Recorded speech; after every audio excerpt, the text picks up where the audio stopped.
spending all of our money escaping city life and moving to a cabin in the woods, there wasn't much left over. Instead of settling, I decided to DIY my fixer-upper and turn it into my dream home. The past few weeks, I've been preparing my living room for all new flooring. This week, it's finally time to install the brand new luxury vinyl plank. Good morning. There's still a lot of little things to be done before I can actually put the vinyl plank in. I need to clean the floors really well. There's a lot of dust, debris from leveling out the floors. Time to get started.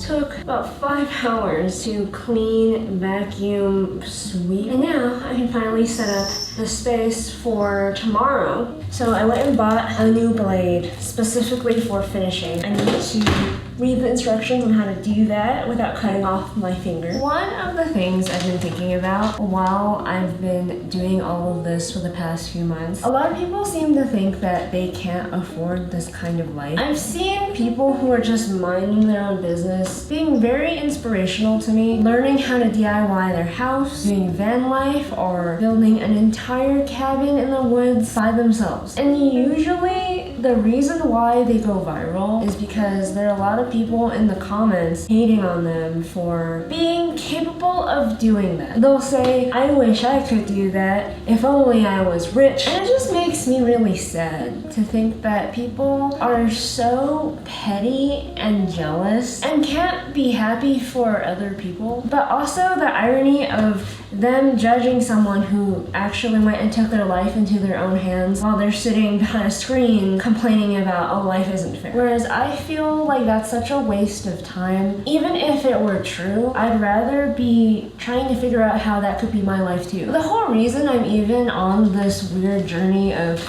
quitting my job and trying to better my life any way I know how is because I read a book called The 4-Hour Workweek, which if you've never read that book, I highly suggest it. Basically, he says, like, you can have the 4-hour work week, even if technically you can't right now financially, if you're willing to give up certain things. So he makes the example, most people in the United States, if they were willing, could just pick up and move to Thailand and live that sipping margaritas on the beach every single day life if they really wanted to. But obviously, you're giving up a lot. You're giving up your community, you're taking a huge risk, and that's not necessarily the trade-off a lot of people are willing to have. Basically, the point he's trying to make is if you just wanted less, you probably could have the life you're dreaming of. Van life and a cabin in the woods isn't as crazy expensive as everyone thinks it is. In fact, it's probably achievable for most people right now if you're willing to give up certain things, like living in a big city, certain amenities that you're used to all the time. I wish people were less jealous and less petty, and instead of going, I hate you for everything you have and I don't, think about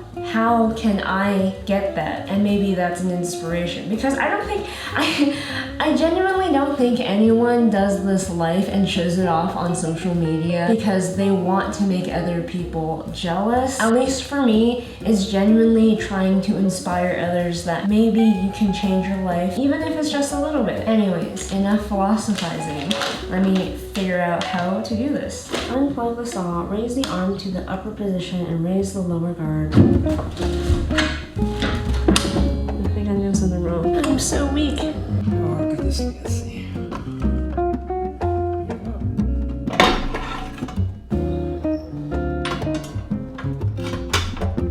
I'm going to cut my first plank. I've never used this before, but I'm going to be using this for the first time, and hopefully I don't cut off a finger. I watched a bunch of videos on how to do it properly and safely. I am still nervous, but here goes nothing. One thing I do know is I've learned through much painful shop experience to measure twice, cut once. I am somehow very awful at measuring things. Let's see, what side am I chopping off? I'm chopping off left side, right side, right side. I'm chopping off the left side. I'm cutting this small section. Should be simple.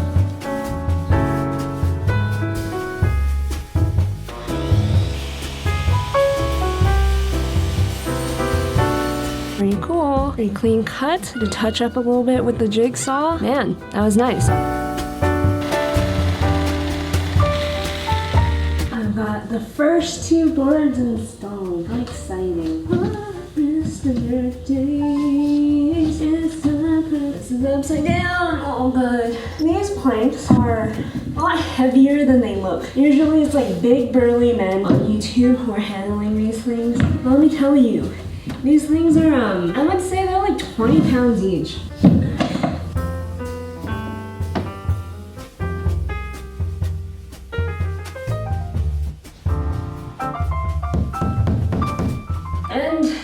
Of day 1 of installing the floors, I got to just about halfway. Oh, I'm so tired. My knees hurt, my lower back hurts. I respect all the contractors and home renovators, DIYers out there who do this for a living. Everything hurts. Oh god. This next day, I have been getting very accustomed to this machine. I feel like I'm an expert already. I'm actually oddly addicted to cutting things. I really like woodworking. I don't like demolition. I don't like painting, but I like making things. Let's get started.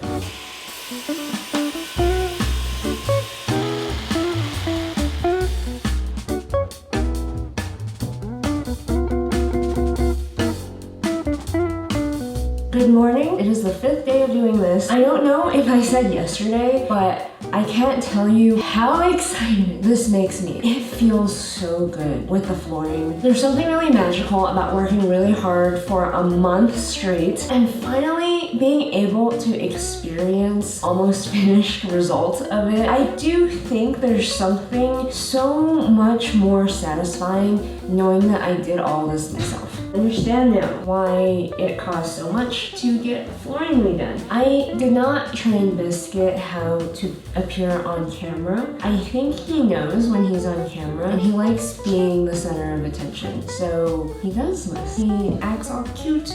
You act all cute in front of the camera, don't you? I didn't even train you to do this. Ooh, you're gonna be a star, Biscuit. Everyone's gonna know your name. You're the perfect Hollywood cat. So on the subject of slow living and how it doesn't actually cost that much money to have this lifestyle, I also wanted to mention that I am not trying to say you don't need any money and that money doesn't matter. Money fixes a lot of problems. If you are suffering, money can make you not suffer. What I'm saying is I think people should be smarter with their money. I think maybe you don't need to go on a crazy Europe vacation. Maybe you don't need that $20,000 wedding.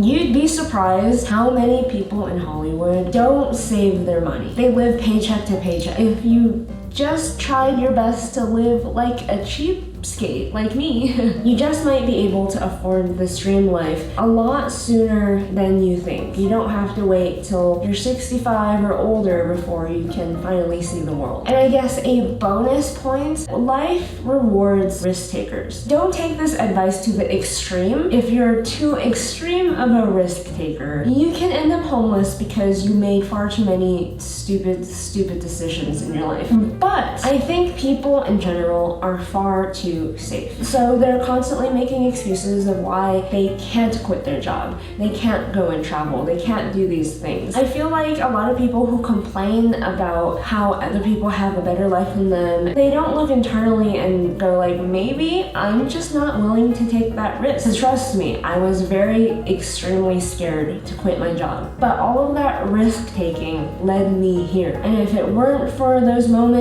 of just going, you know what? Fuck it. I've never lived my life worrying about stuff like that because my number one fear is when I die, I'll have this long list of regrets and all these things I've never experienced because I was too scared to actually live my life. I guess moral of the story is don't be too afraid to take certain risks in your life, especially if you know for a fact you're not happy right now and you have the power to change it if you really wanted to. If you don't, go ahead and keep complaining. Go ahead and keep calling all the people who try to do this life rich trust fund babies when you don't know anything about them, because that's not going to stop me from living my best life and being happy. But that is going to bring you down and everyone around you down in this spiral of negativity.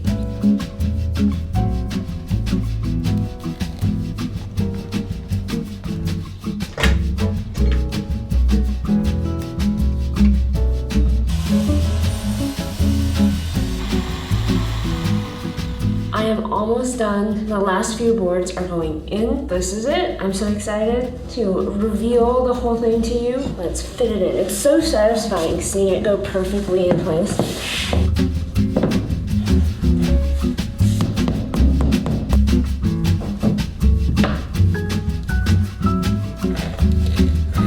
For this last cut, it has to be a rip cut, which means cutting the length of the board. Normally, you would use a circle saw, a table saw, something like that, but I am lazy and forgetful. I forgot to charge the battery of my circle saw. So I'm just gonna do it with a jigsaw. It's not gonna look perfect, but the cut is going to be covered by base molding. As long as it kind of sort of does the job, should be fine.